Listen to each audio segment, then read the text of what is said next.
to kick off episode 30 of The Bride of Monster Kid Radio with the song Dark Funeral. You can find this on the album Sinister Surf by The Grinds. The Grinds is a surf band based out of St. Paul, Minnesota, and of course they gave us permission to play their music on this episode of the podcast devoted to the classic and sometimes not so classic genre cinema of yesteryear.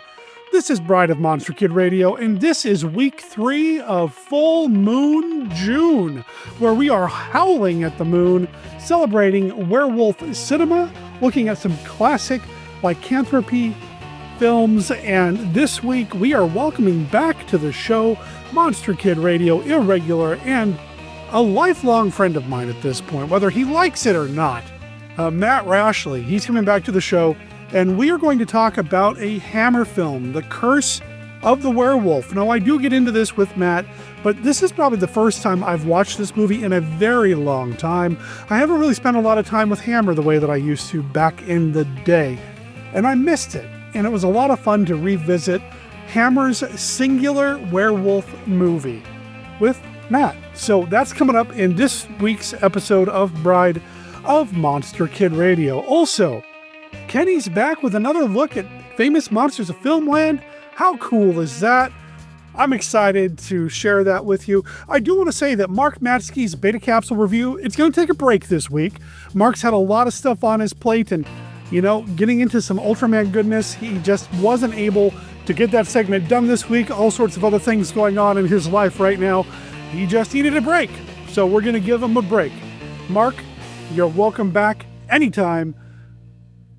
It's not like we're not going to be thinking about Ultraman anyway, so, you know, I mean, it's just more fun to think about Ultraman when we got you holding our Ultra hands along the way. So we've got Kenny this week, we've got Matt this week, we've got some werewolves, we've got Oliver Reed, and, well, you don't want to keep Oliver Reed waiting.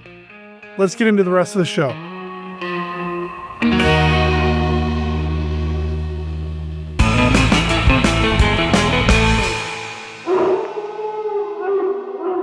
See the top double thrill, double chill motion picture program of the year. Curse of the Werewolf, in color. The harrowing story of the legendary half-man, half-wolf. His evil beast blood demanded he kill. Plus, The Shadow of the Cat, a shocking adventure into murder and psychotic fear. 2 terrifying hits together. Don't miss them. Buried alive in each man is a strange, depraved creature that turns the soul into a battleground of sin and violence, turning life into an inferno. In Dr. Henry Jekyll is this knowledge. Perhaps it was his quiet ways, his unloving wife, his simple, homely face that drove him to unleash this inner presence. This was Jekyll's inferno. Dr. Jekyll gave life to the unspeakable evil of Mr. Hyde. Rich, handsome, decadent Mr. Hyde erupted to spew adultery, viciousness, murder in the greatest macabre spectacle of all time. American International Pictures presents a fascinating new Dr. Jekyll, a terrifying new Mr. Hyde. Robert Louis Stevenson's study in terrifying evil. Jekyll's Inferno. In color and megascope. Hello there, Monster Kid Radio heads. This is Kenny with a look at Famous Monsters of Filmland.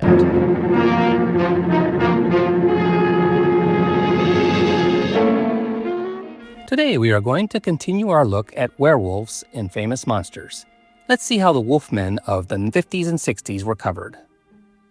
There were not a lot of werewolf films of note released in the 50s. The most well-known ones were not given feature coverage, but I did find some interesting mentions of them. In FM 106, within the obituary for Columbia producer Sam Katzman, we see this brief look at The Werewolf from 1956.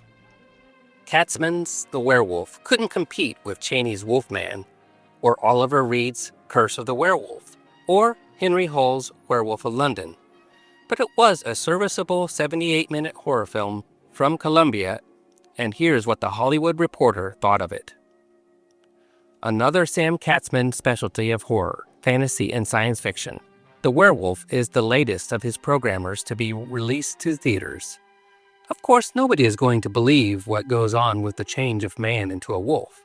But then it doesn't matter. What does count is that the picture moves pretty fast, It's interesting at times and will serve its purpose of providing pretty fair entertainment. The theme of man changing his physical and mental being within seconds has been a tried formula throughout years and years of horror films. There's nothing too different in this, with the unfortunate circumstances all happening to an innocent man. When he is injected with a serum following an auto accident, he comes upon this snowy mountain village, mutilates a drunk in an alley, runs off into the woods to hide, and eventually winds up being killed after several changes of man to wolf. The action comes frequently during the near 80-minute running time, with Stephen Rich turning in a fine acting job as the pitiful victim. At times, the director guides his performance into being a little too far-fetched. However, his overall straining to rid himself of this ailment is well done. An outstanding factor of the picture is the makeup changes, which are mostly the same each fascinating time. The most famous Wolfman from the 50s has got to be Michael Landon in I Was a Teenage Werewolf. He was the first to be pictured in FM, but was never featured. I did find this brief opinionated comment on the film from an interesting source. In FM 18 from 1962, a 15-year-old FM reader had a dream come true. An article he had written was included in his favorite magazine. It was his list of the 50 worst horror movies. Here's what he said about I Was a Teenage Werewolf and its companion, I Was a Teenage Frankenstein. I Was a Teenage Frankenstein and I Was a Teenage Werewolf, both Herman Cohen brainchildren released by American International in 1957, were grade D. The former a ludicrous travesty on the Frankenstein series, the latter an even worse heap of cinematic trash. Two of the most inept, degrading things ever to be ground out of Hollywood. It's films like them that give horror pictures a bad name. The name of that article was Dante's Inferno, written by Joseph Dante Jr., also known as Joe Dante. Yes, that Joe Dante, who would later direct one of my favorite werewolf films, 1981's The Howling. The Teenage Werewolf was featured again in a somewhat sequel, How to Make a Monster, which was featured in FM 163. Here is a highlight.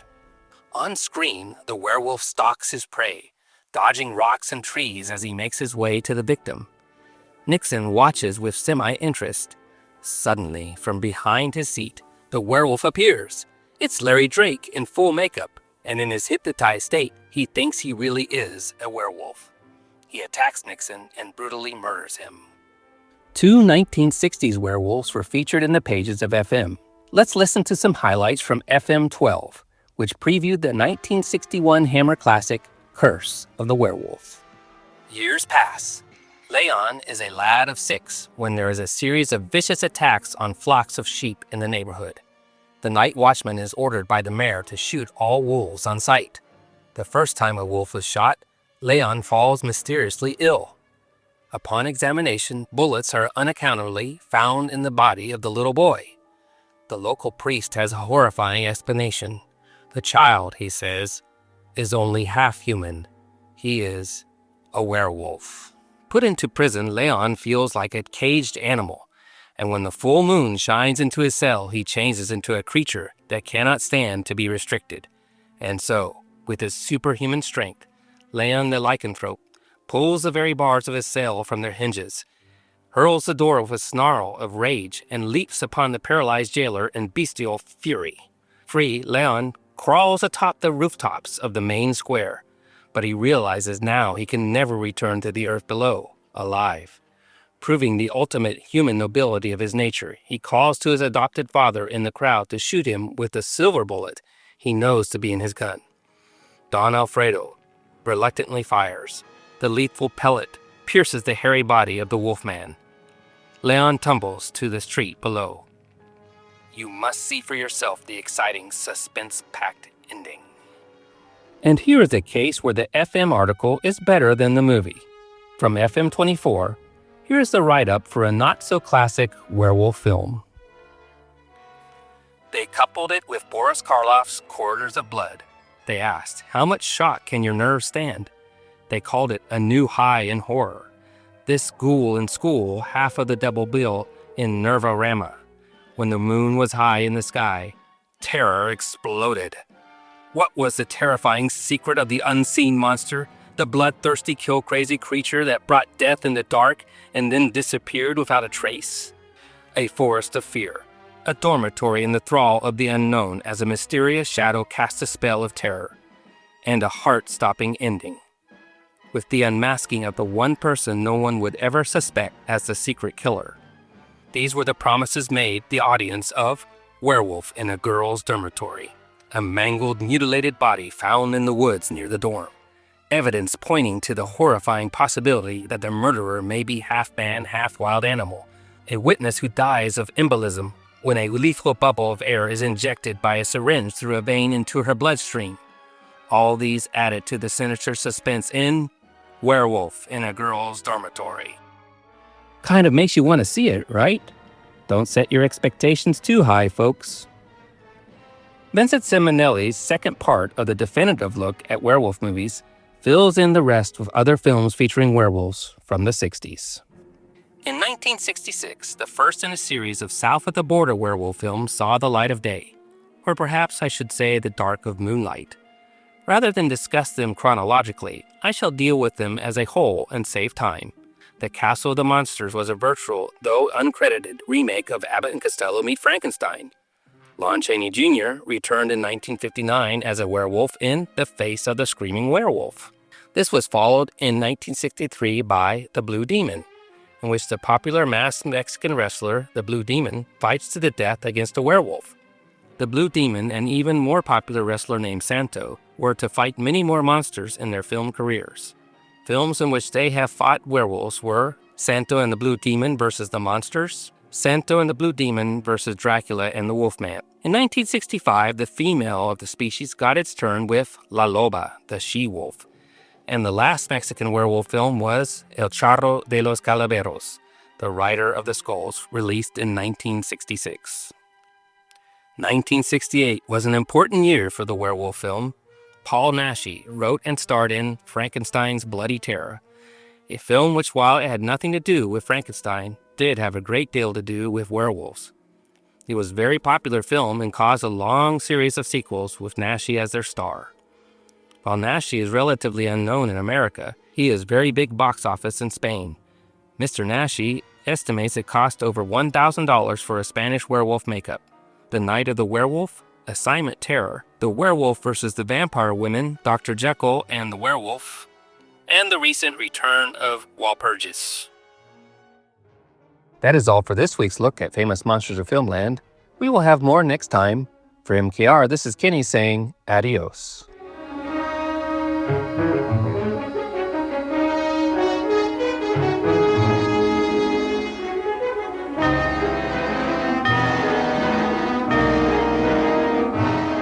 Coming soon, this June, it's the Monster Bash Conference at the Pittsburgh Marriott North in Cranberry Township. Fans of classic horror and science fiction films and TV will gather from across the United States and beyond. It's where you can meet and get autographs from movie and TV actors and actresses. This June 20th through the 22nd, 2025, meet Catherine Lee Scott and Sharon Smythe from the original Dark Shadows TV show, plus writer and zombie from the original Night of the Living Dead, John Russo, and the kids and grandkids of the original Universal Monsters, Frankenstein, Creature from the Black Lagoon, Dracula, the Wolfman, and the Mummy, Ron Chaney, Lynn Lugosi, Renee Browning.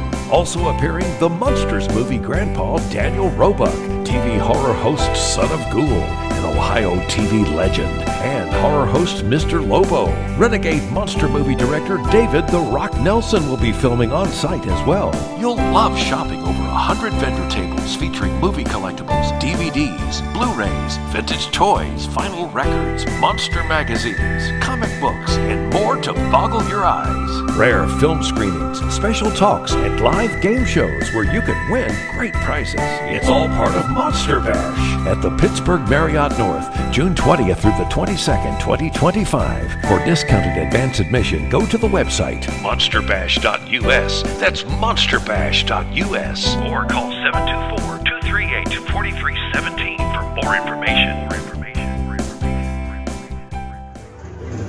We love the Monster Bash! Woo!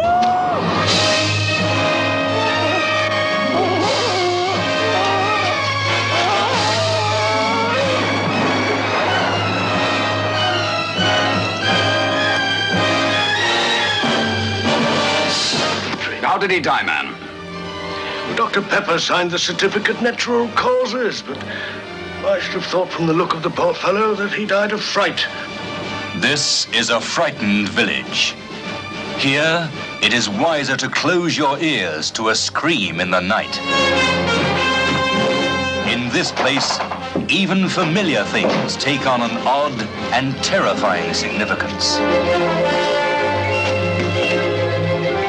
A funeral moves under the cloak of night, but no one inquires who has died, nor why the corpses are dispatched with such desperate haste. Starring Peter Cushing as the parson who knew every secret of the night creatures.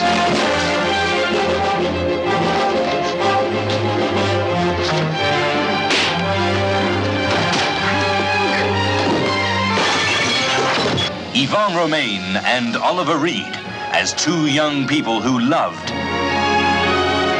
in the shadow of terror. I've always been respectful to you, haven't I? But I've had to keep my real feelings to myself until now.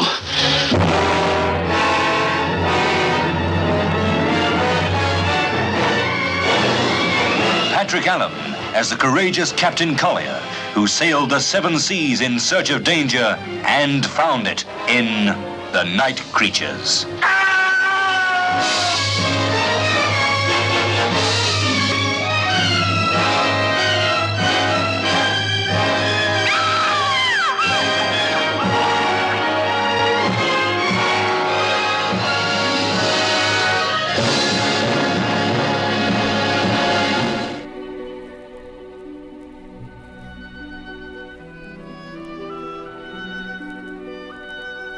I am Dracula, and I bid you welcome to the podcast devoted to the classic, and sometimes not so classic, genre cinema of yesteryear.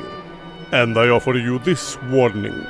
Sometimes Derek and his guests get excited, and they may spoil a movie or two. You know how excited monster kids can get sometimes. If Monster Kid Radio spoils a movie for you, do not come whining to me. I cannot stand whines. Listeners, I have not watched a Hammer film in a while. I think the last time I watched one was actually with Beth. And I know I haven't watched this one since I watched it to talk about on the late lamented 1951 Down Place podcast when Scott Morris, Casey Criswell, and I talked about The Curse of the Werewolf, Hammer's only turn at making a werewolf movie. And, you know, we got to talk about some Hammer stuff. We haven't talked about Hammer in a long time here on the podcast. And when this week's returning guest, Matt Rashleigh, presented to me a list of werewolf movies he would be interested in talking about, this was at the top of the list. Matt, welcome back to Bride of Monster Kid Radio. How are you? Every time I do that, every time somebody else does that, it throws all of my filters and everything else off. So I'm glad we got it out of the way at the very beginning so I can check it as we go. I'm good. How are you? Good. I had a great time watching The Curse of the Werewolf for the first time ever. Oh, first time watch. Okay. First time watch. Yeah. And your Hammer experience, I mean, you've gotten a little bit more Hammer in you, but you're still not as deep into the subgenre or studio as some, yeah? Yeah, totally true. I've been hammering away at it, and I think I've seen maybe 10 or 12 Hammer films now over the last, 2 or 3 years. But before that, my experience was very limited. This is, like I said, the only time Hammer really took a crack at the werewolf mythos. I'm interested in your opinion on it, and we'll get to that, I'm sure. It is directed by Terence Fisher, who is a mainstay and probably, I'm just going to flat out say it, the best Hammer director. Terence Fisher's work is iconic and stellar and legendary. He had his hands all over the big monsters, as well as some of the smaller monster franchises or one-off films as well. He always approached his films as if they were fairy tales for adults, and this one definitely has that quality. Even more so than I feel like some of his Frankenstein or Dracula films did with the narration and the way it opened. And we've got Oliver Reed in here as well. Now, Oliver Reed did do a number of other Hammer films too, but this is his most monstrous for Hammer. And boy, he's he's a captivating individual. Yeah, for sure. And that's one thing that I've really taken an interest in is Terence Fisher. I feel like he's one of those directors that, he doesn't get mentioned as in the other pantheon of great directors for most people, unless you're into Hammer films. And I think he's underappreciated. Like, he had tremendous skill, and there are several years where like he would turn out, 2 dynamite movies in the same year, multiple years. It's really amazing.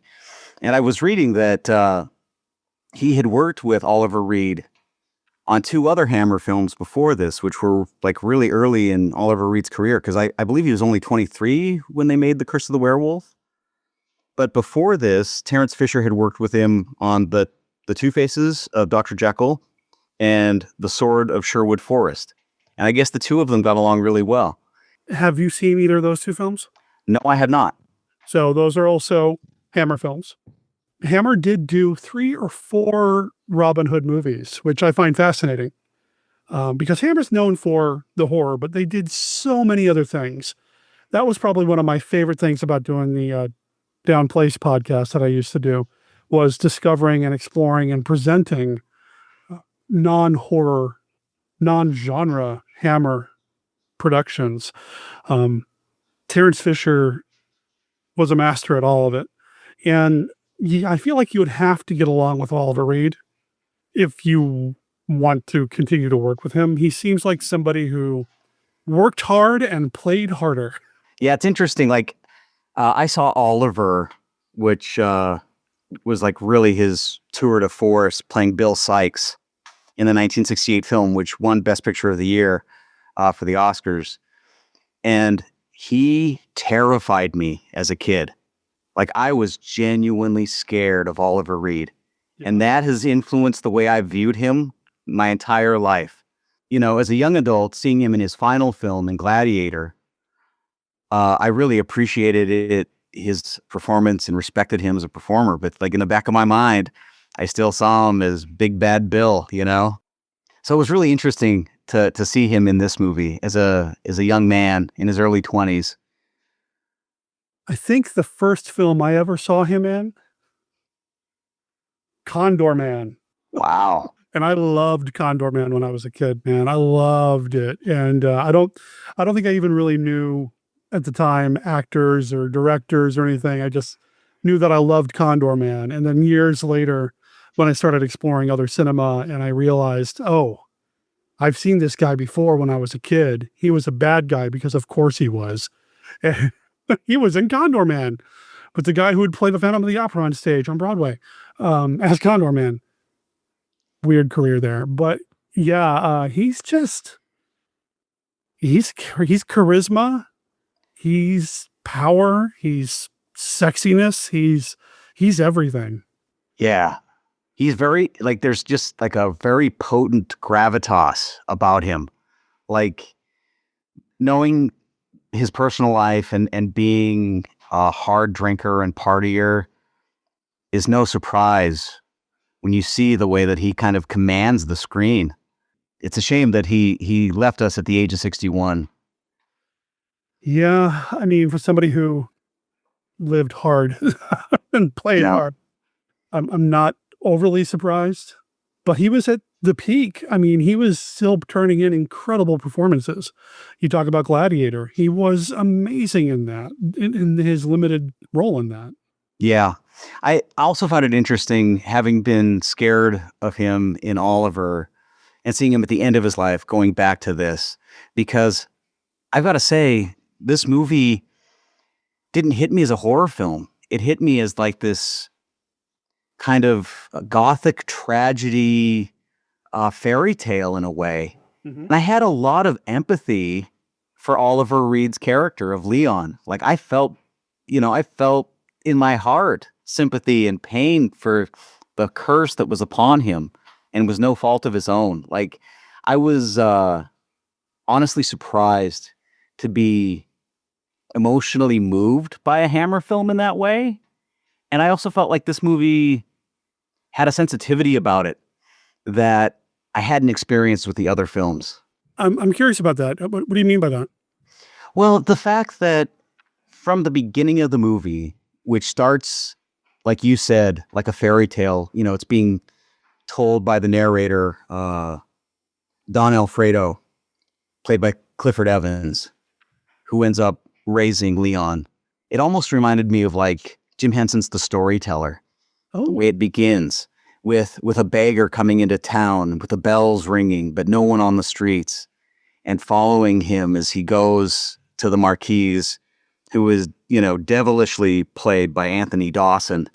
And at first, like, you know, you feel bad for the beggar, but things change and things go dark. And the fact that like there's so much cruelty in the beginning upon characters that seem sympathetic, like I just feel like it kind of lines you up for this epic tragedy, which is really well done. Yeah. I remember the first time I saw this, I was a little put off by it, actually. I liked the beginning of it, but then what happens with the servant girl, Yvonne Romaine, and the beggar, what happens between the two of them that leads to Leon's birth really turned me off, really disturbed me. Not in a creepy horror movie kind of way, but in a, kind of way, you know? Yeah, for sure. Because I wasn't expecting that.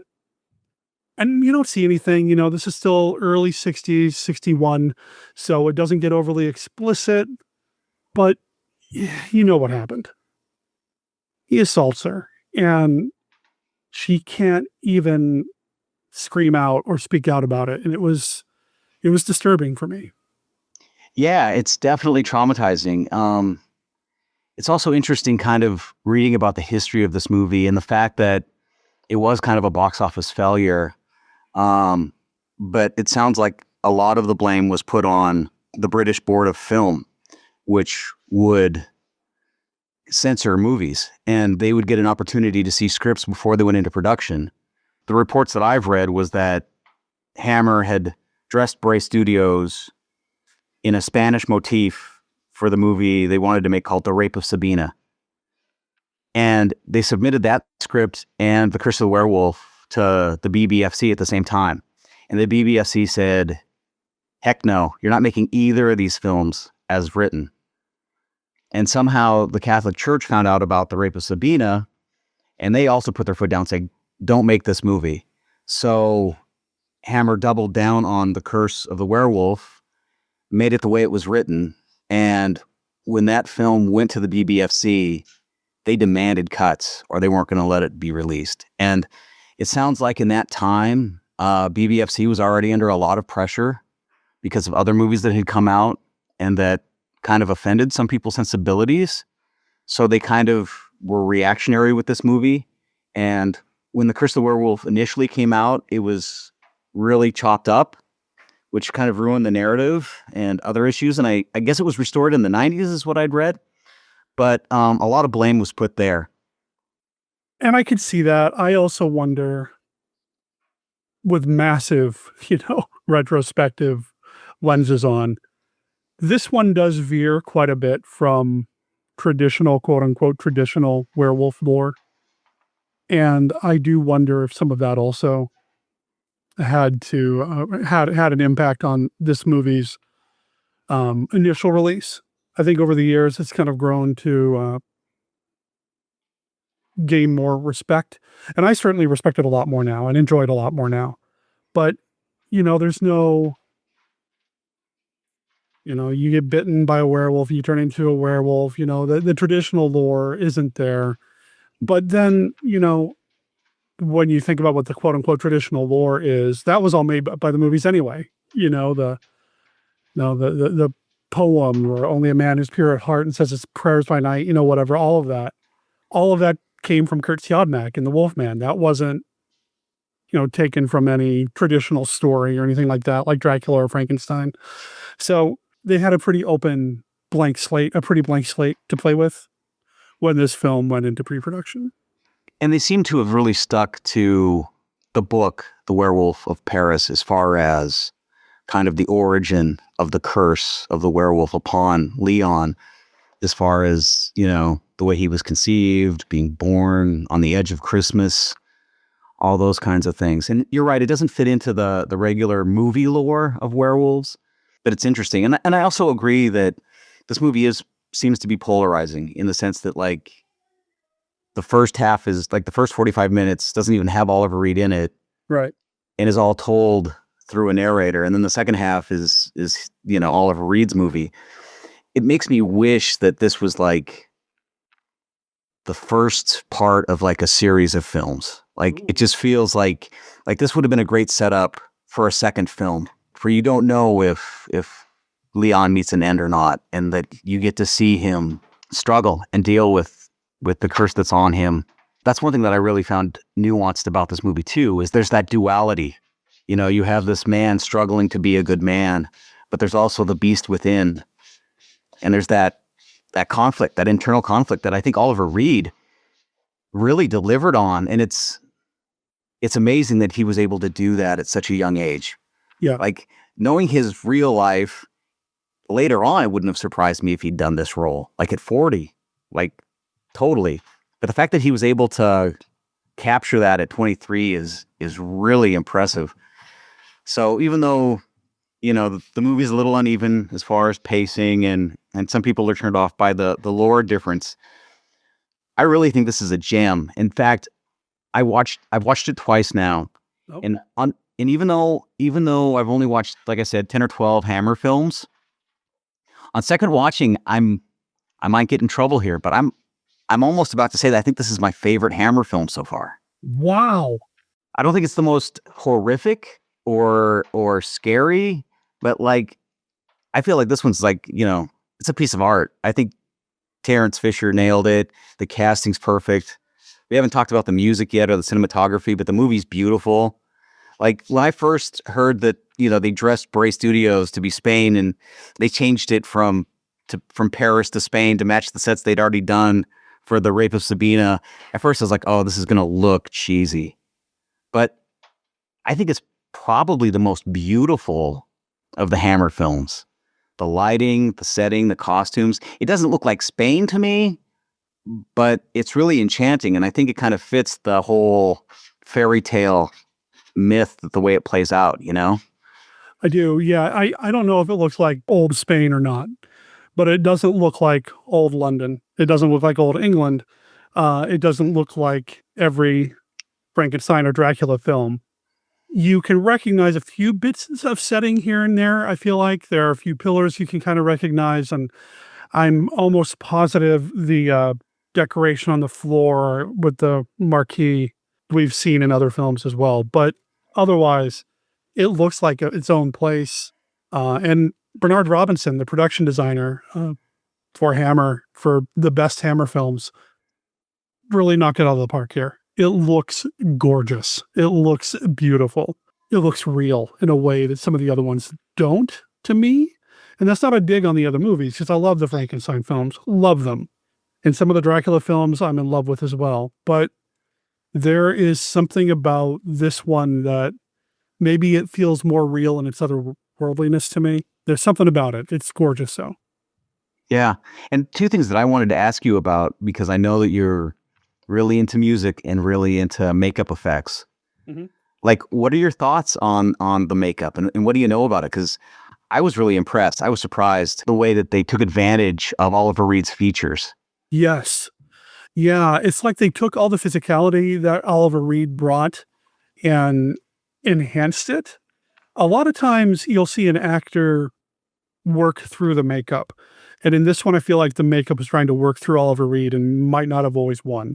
And that's a good thing. I feel like Oliver Reed's makeup in this is fantastic. Roy Ashton did the makeup on this. He is another person, a mainstay of Hammer. He is phenomenal. I've done some study on Roy Ashton, and his work is just stellar, considering the time, considering the resources. And the werewolf design in this is one of my absolute favorite designs in all of werewolf cinema. There's something about the way this is done. There's a reason why the few times I've done my own makeup for Halloween or whatever, and I've tried to dress up like a werewolf or any kind of monster really, that I always try to have a shirt on and like one of the sleeves is still connected, but the rest of it's kind of torn up a little bit is because of this. There's something about having the cuffs connected still, but like the going up the arms and all that through the shoulders is all torn up, so you still see the fur. There's just something about it that's cool. It's another reason why I love the werewolf design in the Monster Squad, is I feel like it was inspired by that. In terms of the clothing choice. But as far as the makeup goes, it is so good. So good. It feels the most like it's human host to me compared to all the other werewolf movies I've seen. And that includes Chaney's Wolfman, which I love. But this one, it's Oliver Reed, man, and he's letting go. He put stuff on his face, and it seemed, instead of covering him up, it made him release even more. It's so good. And I think it's surprisingly bold in the way that the movie opens on a real tight shot of his eyes. Yes. And like a lot of other movies, especially in high def, like you can see the lines of the makeup and the webbing and other things. I didn't see that on him. I just saw those eyes, those animalistic eyes, like peering through with tears. Yeah. Which really like put you on the edge of your seat. Like, oh, something's going on. Something deep is going on here. Yeah. Because like normally on a lot of movies, I don't like it when they give away the creature at the very beginning. I kind of like some mystery. But here, I was okay with it. It works. Works for me. It depends for me whether I want to see the monster at the beginning or not. But in this one, I think it does work really, really well when you see him. It's so maybe, good. Yeah, maybe because it's an extreme close-up and you don't see all of him. Maybe that's part of it. But yeah, so Roy Ashton, phenomenal makeup. Bernard Robinson, phenomenal design. The music, Benjamin Frankel's music, the score. Look, man, I like the music from Horror Dracula, Curse of Frankenstein. I love all that stuff. This feels so authentically Hammer to me. Sometimes even more so, and man, I'm going to have music fans coming after me, but sometimes even more so than some of the other Hammer composers. There's just something about it. They could have gone, thrown in a bunch of flamenco music or a bunch of Spanish flourishes here and there and gone over the top, but they didn't. It's so good. It is so good. Yeah, I was reading a little bit about Benjamin Frankel, and looked like he had a long career. Yeah. I see that he was a big band arranger in the 1930s, and he was one of the first British composers to play around with 12-note composition and serializing the music. Yep. Which this does. Right. And it seemed more complex, but in an engaging way, Mm-hmm. Like it pulled me in. It didn't distract me from the movie. I guess that he did music for over 100 films in like 50 years, which is kind of hard for me to get my head around.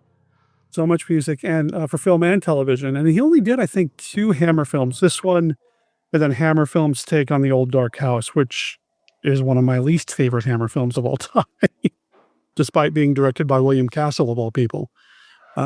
It's not great, but yeah, it's wonderful. It's wonderful. He did some television, like I said. He did an episode of Mystery and Imagination, which was an anthology series over in the UK that's really good. I haven't really explored a lot of his filmography, but I think the last time I watched this movie, I thought to myself I should, and then didn't. I'm watching this again and thinking I really should look more into his stuff because it's so great. Yeah, one thing that we didn't mention that I think helps me with the fact that the first half of the movie seems like a different episode than the second half is that the kid, Justin Walters, played young Leon, the Oliver Reed character. Mm-hmm. He is great. I was really impressed with his performance, and he bears enough resemblance to Oliver Reed that it helped me make the jump. He didn't have much of a career beyond this, and I think he died at a young age. I think in his early 20s or something. But I was surprised how good his performance was. I don't know if it's British children actors that get different training or something, but I was impressed. Maybe, yeah, I don't really know. No, he was great too, and he fit. He fit the role of a young Oliver Reed. I don't know what young Oliver Reed looked like, but it wouldn't be a stretch to imagine that he looked like this kid. And the kid really mastered this kind of faraway, painful look when he was recounting the hunting episode that he had with the squirrel and all that. Yeah. And how it really upset him to see a squirrel being shot because, he's a kid, he's just kind of learning the ways of the world. And, back then hunting was a thing. Well, I guess it still is with some people, but you know what I mean? Yeah. And not just the pain from realizing you just took the life of something or somebody just took the life of another creature, but how he tried to kiss it back to life. That sequence is chilling. Yeah. And talking about, tasting something on his lips and it being sweet and him wanting more.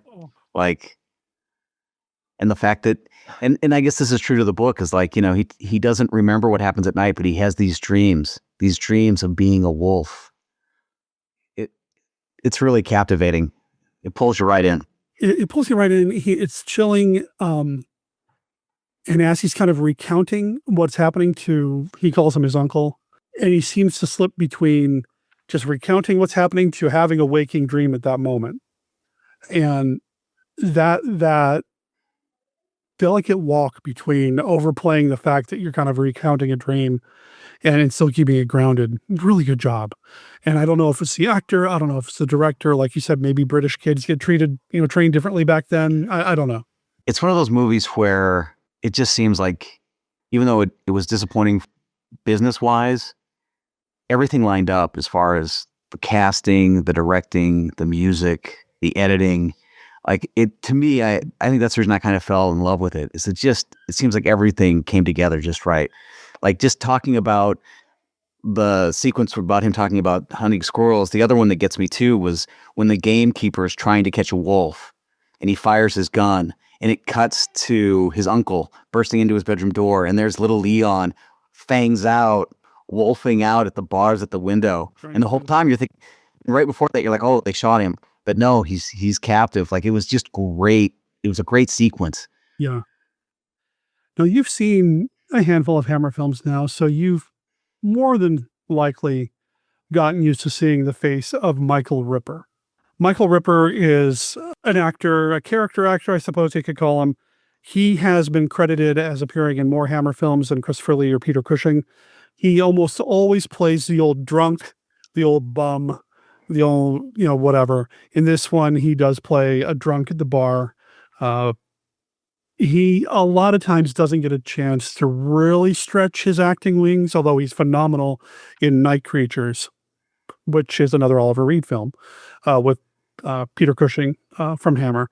But Michael Ripper's in this, and anytime you see Michael Ripper in a Hammer film, I just feel like I'm being hugged, even though he's playing a drunk or somebody that I don't want to spend any time with.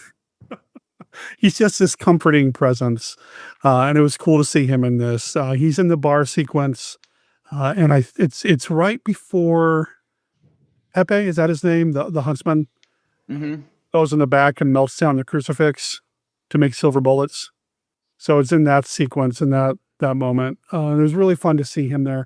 And the melting down the crucifix bit, one of my absolute favorite Hammer moments of all time, is in the Satanic Rites of Dracula. Is it the Satanic Rites? Yeah, Satanic Rites of Dracula, Dracula and his Vampire Brides, whatever you want to call it. It's got a number of different names. But one of my favorite sequences is when Peter Cushing as Van Helsing, and it's set in the 70s, takes his crucifix and melts it down into a silver bullet, and then goes in and confronts Count Dracula, and then shoots at him, and he doesn't work. He misses. But the whole moment, the whole sequence is one of my favorite Hammer film sequences. I had forgotten that something similar happens here, where they pull the crucifix off the wall and melt it down into a silver ball that they're going to load up into the gun to shoot. So it's kind of like a precursor to my favorite scene. It was like, oh yeah, that's cool, for me. It was a nice little cool moment for me. Yeah, there's some good symbolism here. I also love the baptism and the boiling font of water and the reflection of the gargoyle in the pool. I thought that was all really sweet and layered. It impressed me. The other thing, back to the fact that you're talking about Michael Ripper, is I've always appreciated in the other Hammer films how they have kind of a cast of regular working actors who help like fill in the scenes. And I feel like that worked really well here. Like among the villagers at the bar, among the party at the marquees. It kind of reminded me of the way James Whale did it with Frankenstein, Bride of Frankenstein, Invisible Man. Like I felt like all these other people were real, even though they were eccentric. Like it felt like a real place with real people. Interesting. Okay. Yeah, I mean, I guess I hadn't really thought about it, but there is a lot of material in this film that's wide open that would have felt really empty if they didn't fill it with life, if they didn't fill it with extras and background actors and cast and crew. I hadn't thought about that, but there's a lot of that in here. Like that whole tavern sequence would not have played well. Towards the end of the movie where they're chasing him would not have played well. Yeah. And like the fact that you had, I don't remember the name of the actor or the character, but the guy who was the sheep herder and who had the dog he loved being accused of being the hunter, of hunting the sheep. Like he was really interesting. And is that Dominique? I think I know who you're talking about though, because he initially takes credit for finding the killed sheep. Right. Yeah. George Woodbridge was the actor's name. Okay. Who also appeared in Horror of Dracula. So, he had some Hammer connections there. So, yeah, I feel like Hammer did a really good job of finding great actors. John in a Robin Hood film. Oh, wow. Cool. I didn't realize all the non-horror Hammer films. I'll have to go check those out. Oh, there's so many good ones. You were talking about the Oliver Reed films, just in particular. I mean, Night Creatures, I suppose, technically is a horror movie. It's more of an adventure thriller kind of thing. What was the other one that you mentioned earlier? The Two Faces of Dr. Jekyll and The Sword of Sherwood Forest. Yeah, The Sword of Sherwood Forest. That one's really good. And Hammer's done a lot of really cool non-horror movies. Even before they got into doing horror, they did what a lot of critics now call their noir films, but it's hard for me to look at their movies as noir films when I feel like film noir was such a unique to Hollywood kind of thing. I don't know, maybe my experience with noir isn't as deep as it should be, but Hammer did a number of like noir, quote unquote, noir drama films before they get into doing horror flicks that are really good. A handful of science fiction films as well. Four-Sided Triangles, really good. Also directed by Terence Fisher. But yeah, there's some really good stuff, man. I wish Hammer existed today the way that it did back then. Hammer Films is still around. And it seems like it's a long gestating hot potato. It gets passed around from owner to owner. I think in my lifetime, as a film fan, it's had 3 or 4 different owners at this point. Whatever. I mean, I wish it had a distinct identity the way that it did back then. But I don't know if the film industry really works that way anymore, Yeah. As I was looking at the cast list, I was just shocked to learn that Don Enrique was played by Peter Sallis, the voice of Wallace from Wallace and Gromit. Really? Wow. I did not know that there was a Wallace and Gromit connection to Hammer films, but it makes me happy to know that there's that. Wow. Back when we did the Down Place podcast, Scott Morris, because he's a huge Disney fan, but he's also a huge James Bond fan, he would always try to find some sort of like James Bond connection from a Hammer film to a James Bond film, because so many of the James Bond films were shot over there. Right. So he was always trying to find that. And then we also had a listener, Don, who would send in a Doctor Who connection, because there was always weird Doctor Who connections as well to a lot of the Hammer films. But this is the first time I've heard about a Wallace and Gromit connection. I love Hammer. I love Aardman. Maybe it's different in the sense that, like, British filmmaking is a smaller community than it is in North America. Maybe there's more connections there than we all realize. That tracks. Yeah. We haven't talked much about the actresses in this movie. Like, there's a lot of great performances there. You did mention... Hey, I just made our James Bond connection, by the way. Uh-huh. Desmond Llewellyn is in this. Q. Yeah, Q, right. He was one of the footmen. Yep. You may have missed him. I think I missed him. I didn't quite see him. I'll have to watch it again for a third time. And I'm sure Scott brought that up when we talked about this back in the 1951 Down Place. But anyway, what were you about to say? No, I was going to say that there's great performances all around, including the women in this cast. Like, we've talked a little bit about Yvonne Lorraine, who's gorgeous, but gives a very subtle and nuanced performance for playing mute. Like, she emotes with her face. Yvonne Lorraine. So much. Like, it's just amazing. What's her name? She played Teresa, the one who took in the servant girl, Hera Telfrey. And she was sort of the mother to Leon. Like, she was wonderful. You felt like she loved that boy regardless of whatever was wrong with him. And then that was great. And then the love interest later, what was her name? Christina? Yeah, Christina, played by Catherine Feller. She's also gives a deep performance. And you can tell that she also loves Leon, even though she doesn't understand what's going on. And there's sort of a tragedy there too. Again, great performances. Performances all the way around are phenomenal in this. I mean, even the character that does one of the most reprehensible things in the film, Richard Wordsworth, as the beggar. I mean, he goes on a journey. Yeah. He goes from just hungry guy who gets kind of wrapped up in somebody's sadism. And I'm not going to say through no fault of his own, because in the end, he's still a man and he can still make choices, and he makes some terrible choices, but man, you can see in the few scenes that we have where we see time passing, his journey, his transformation from a man who's down in the flock to something that's just kind of kept in a cell. And sort of monstrous. I know that they don't talk about it, but I found it interesting that, like, not only did his hair grow out and he became more beastly, but he also became hairier. Like, he had long hair on his forearms.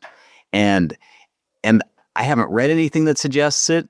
You might know, but it seems like, well, maybe there's a little lycanthrope blood in him in the way that he has kind of changed or mutated in the darkness. Maybe. There's room for my imagination there. I like that. Yeah. I'll take that little bit of headcanon. Why not? It works. I mean, if nothing else, it shows that time has passed, and it's just an interesting character choice, and I like it. Yvonne Romaine, to me, is one of the standouts when it comes to what gets referred to as Hammer glamour. The Hammer is known for, and they embraced it, casting a lot of beautiful women. And once we're into the 60s, late 60s, early 70s, they showed them off.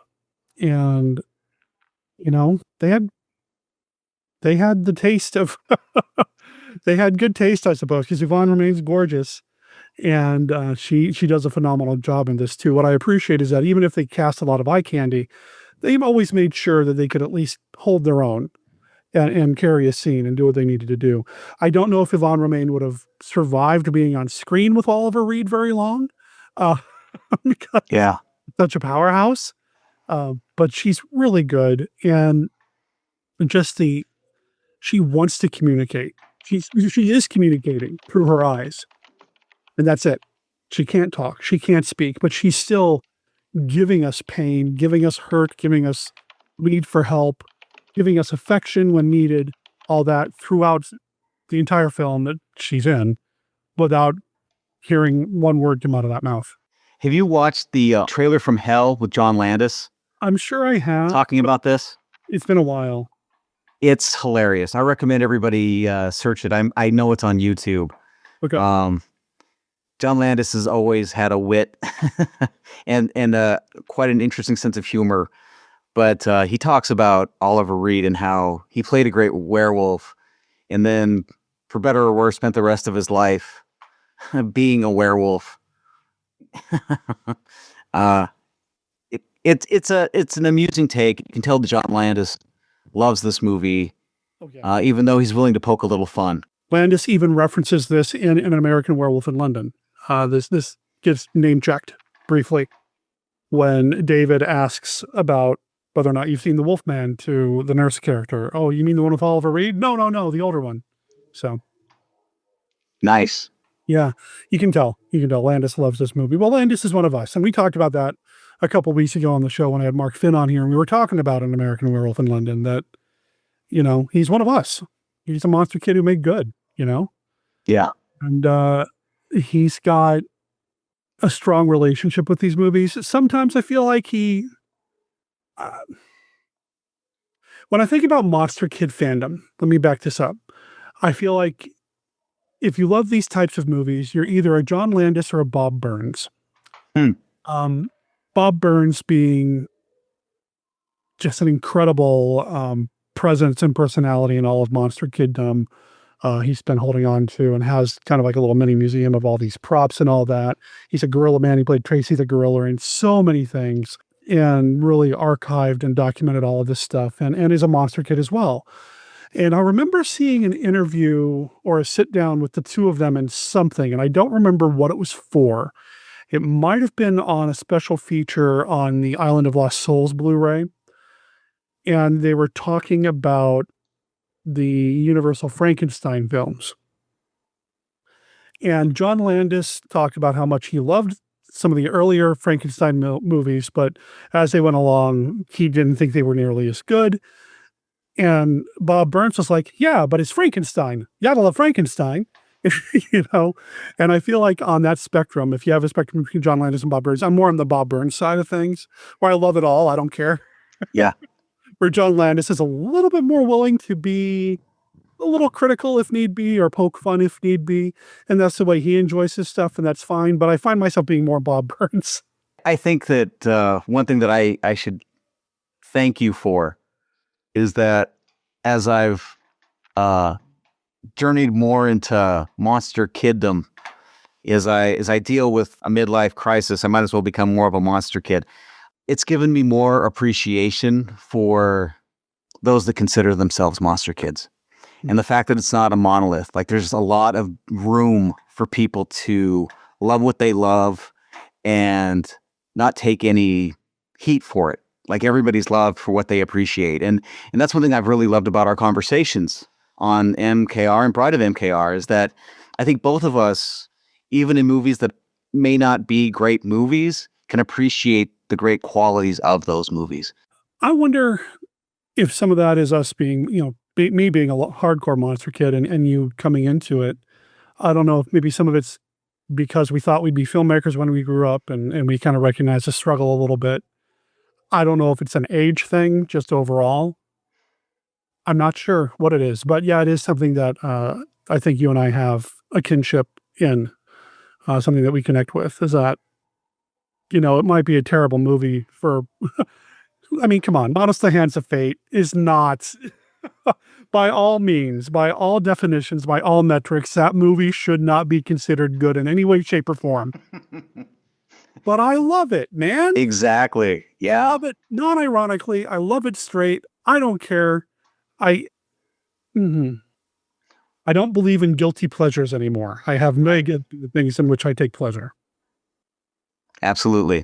Well, and that's the other thing too, is I've learned more about people who are monster kids and coming from the background of us both wanting to make movies, is seeing how many people who are in the industry who as kids were monster kids. And that there's a lot of diversity there. We were talking about John Landis, but it's like there's a lot of difference between, let's say, Joe Dante and Guillermo del Toro, but they're both 100% certified monster kids. Yeah. And you can see the influence of those movies in their work, and it's a lovely thing for me. Yeah, maybe Joe Dante and del Toro. I think del Toro probably gets a little bit more respect from mainstream Hollywood than Dante does. But Dante's phenomenal. I love Dante's work. Matinee is one of my favorite movies. And Gremlins and The Burbs and all this other stuff. Yeah, right. And maybe next year for Full Moon June or whatever we're going to call this thing, we'll talk about The Howling, which was his take on werewolves when John Landis was doing American Werewolf. There's a magic there. I mean, Spielberg was a monster kid. Del Toro, Dante, Landis, all of them. Yeah. And actors too. Like I keep seeing clips of Paul Giamatti talking about how much he loved horror movies as a kid. Like the first movie he remembers seeing in his life was Carnival of Souls. Oh. That explains a lot about that, man. Yeah. Well, there was that one year on the Oscars when they were talking about the love of movies, and they had big A-list Hollywood actors talking about their first or early movie memories. And Brad Pitt came on and talked about one of the classic kaiju flicks being a formative movie for him when he was a kid. Well, and I always think of Tom Hanks talking about how Jason and the Argonauts was his Citizen Kane. Yeah, we love this stuff, man, unapologetically. Love it. Monster kids are a special breed, man. I'm glad that we get to be one of them. Truth. Let's wrap up with the movie. Yeah. Now that we've kind of sidetracked a little bit. With The Curse of the Werewolf, like I said, it's the only time they really attacked the werewolf theme or subgenre, whatever you want to call it, which is too bad. I would have liked to have seen more. I know that they did, 4 Mummy movies, and of course, the Dracula and Frankenstein films. They did a few Jekyll and Hyde flicks as well. I would have liked to have seen them tackle more werewolf movies.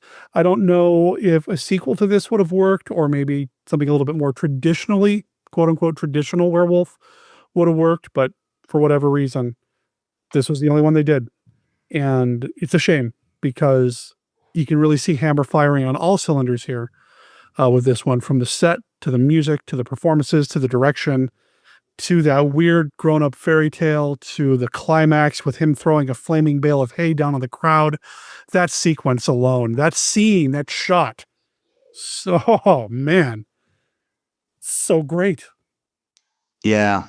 I too wish there were more Hammer werewolf movies, especially with some of the great stuff that's here in the first color werewolf movie that was made. That's what they say, yeah. Yeah.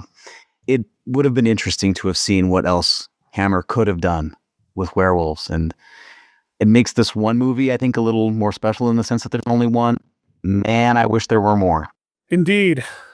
Well, I'm glad we talked about it, and I'm glad it lived up to your expectations, so much so that you watched it twice. Mm-hmm. What were the other movies on your list? Do you remember? Let's see. I'm trying to remember. We were talking. Cop was on there, wasn't it? Is that the one with Sonny Chiba? Yeah. Sonny Chiba? Is that what it's called? Wolf Guy. I think it's called Wolf Guy. Wolf Guy was one, and one that I'm embarrassed to admit that I've never seen is I've never seen Frankenstein Meets the Wolfman. Well, coincidentally, Frankenstein Meets the Wolfman is coming up next week on the show, I think. We got to make sure I can line everything up schedule-wise with David Heath, who wants to come on and talk about it with Beth and I. So stay tuned for that. I would recommend checking out Frankenstein Meets the Wolfman. I've said it before, I'm going to say it again, and I'm sure I'm going to say it next week on the show, that for my money, for my time, it's got the best Rising from the Dead sequence I've ever seen in a classic horror movie. And I've seen a lot of classic zombie movies and classic vampire movies, but this one tops them all. It's so great. Wow. It's giving I'm going to have to watch it before listening because, things tend to get spoiled, as we know, because we get excited. But I'll definitely watch it, and I can't wait to listen to that episode. Well, that'll be fun, man. All right. Yeah. And if, I'll put it out there now, and I'll say it again at the end of the show. If anybody has seen Frankenstein Meets the Wolfman, and come on, who hasn't other than Matt, I'd love to hear your thoughts on it. Call it in. Let me know what you think about that one when I have Beth and David on. Call us at 360-524-2484 or email me at monsterkidradio@gmail.com. Or call in or write in and let us know what you thought about Curse of the Werewolf in this conversation, because I love having Matt on. I love making time for Matt here on the show. He's definitely a Monster Kid Radio irregular at this point. And I love that he picked a Hammer film. Thanks for having me on. It's a treat, and I'm really enjoying this full moon June. Heck yeah.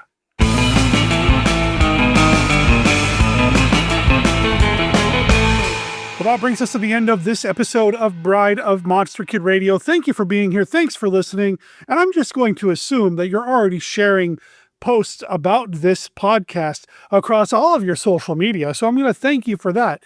And if you aren't doing that yet, why not? I want to thank you for doing that. You got to do it. Tell you what, I've already thanked you. So that kind of obligates you to do it, right? To just kind of share the posts about the podcast, to spread the word, to be part of the Cyber Street team and get Bride of Monster Kid Radio in front of as many eyes or into as many ears as possible.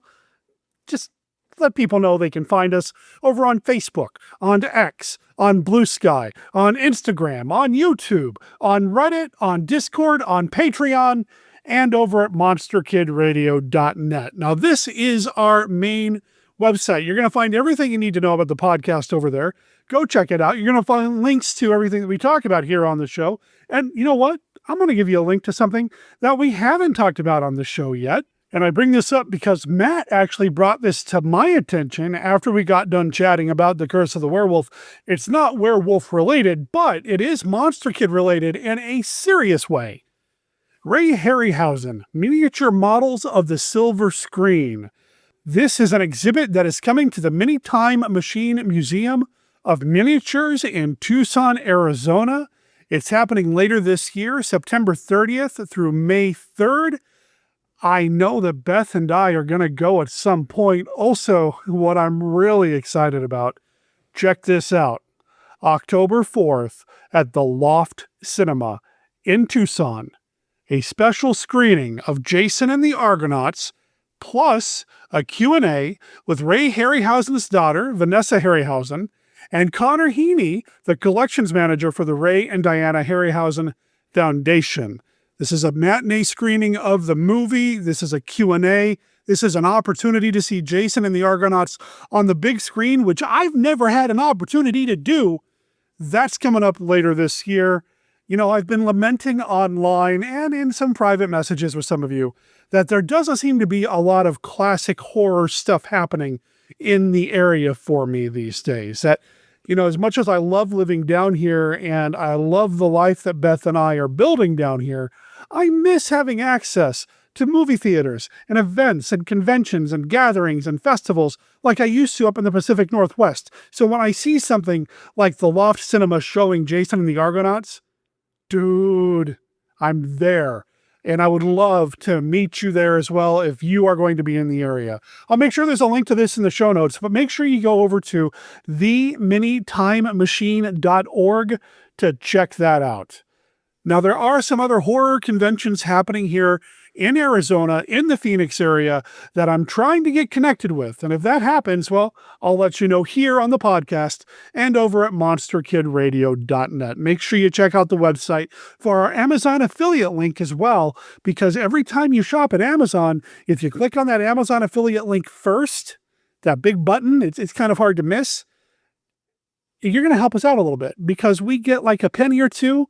And, you know, it just really helps us out. It's not like we're building a rocket to go out into outer space or whatever.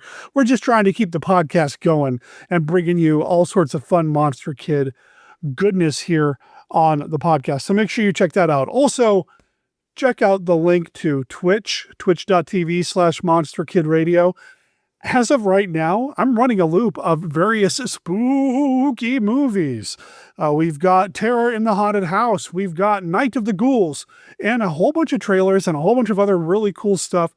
I'm even showing a trailer for a movie called The Haunted House of Horror from 1969, starring Frankie Avalon. I don't know what it is about this movie, but I'm kind of obsessed with it. There's just something about it that captures my attention. You know what? Someday I'd like to talk about it here on the show. So maybe that'll happen. We'll see. Stay tuned.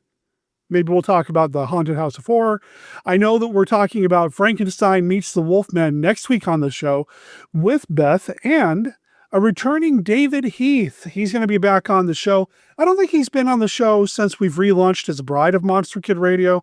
So it's going to be a real treat to have him back on the show in the mix, just talking about one of my favorite Universal monster movies. That's going to be a real treat. So make sure you come back in 7 days for that. I mentioned the Patreon. I'm going to mention it again, patreon.com/monsterkidradio. This is where we are also going to be posting all of our show notes and other material. You can follow us on Patreon without actually becoming a patron, so it won't cost you anything. But if you do want to help support the show, you can always kick in over there as well. And our contact information. monsterkidradio@gmail.com is how you can email us. Remember what I said when I had Matt on earlier. If you have any thoughts about Curse of the Werewolf or any other monster movie we've ever talked about here on the show, I'd love to hear from you. Or you can call and leave us a voicemail at 2484. I do have a voicemail from Captain Billy we're going to be playing next week. I'd love to add you to the mix as well, so make sure you give us a call if you'd like to be talked to kind of sort of indirectly through a voicemail, kind of weird voodoo magic, whatever. Just give us a call or email us. Just make sure you come back in 7 days for Frankenstein Meets the Wolfman. Bride of Monster Kid Radio is a Team Death production. All original content of Bride of Monster Kid Radio is licensed under a Creative Commons Attribution, Non-Commercial, No Derivatives 4.0 Unported license. You can learn more about Team Death, our other projects like Death Designs, Mail Order Zombie, the Team Death YouTube channel, and more at www.teamdeath.com. Remember, death is spelled D-E-T-H. All previous episodes of this podcast, as well as the original Monster Kid Radio podcast, are available at www.monsterkidradio.net. Please rate and review Bride of Monster Kid Radio wherever you download your favorite podcasts. Dark Funeral is copyright 2024, The Grinds. You can find it on their album Sinister Surf, and you can find them on Bandcamp at thegrindsblacksurf.bandcamp.com, or follow the link in the show notes over at monsterkidradio.net. My name's Derek M. Cook. I'll talk to everybody next week. Ciao.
Thank you.